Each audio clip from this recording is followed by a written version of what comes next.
अस्सलाम वालेकुम जी। आज मौजूद हैं बलोच ईवी कंपनी पर।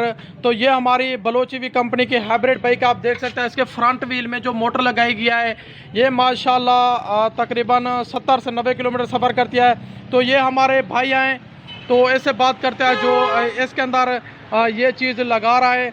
तो आप यार ये बताएं, आप ये जो लिथियम बैटरी लगा रहे हैं या आपके हिसाब से पहले आपने ट्राई किया कितना किलोमीटर करेगी आपकी बाइक पे? भाई जान तेरी बाइक पहले बैटरी लाई है जी जी, वो तकरीबन करने बाइक 40 कने 45 बटिया 50 ड्राई बैटरी ड्राई बैटरी ठीक है। ये लाई थे तकरीबन 80 क्रॉस करें। माशाल्लाह माशाल्लाह। ये जो बैटरी है ये बंदा इससे मुतमैन हुआ।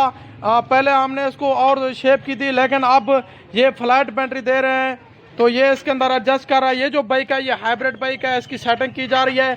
तो पूरे पाकिस्तान में जिस बाइक को ये लिथियम बैटरी चाहिए, लिथियम बैटरी का चार्जर चाहिए, तो ये आपको बलोच ईवी का कॉन्टैक्ट नंबर इसी वीडियो के अंदर आपको मिल जाएगा। आप रब्ता करें, आपको कैश ऑन डिलीवरी चीज़ भिजवा दी जाएगी। ये थी आज की इन्फॉर्मेशन वीडियो। मिलता है अगली वीडियो में, तब तक के लिए अल्लाह हाफिज़।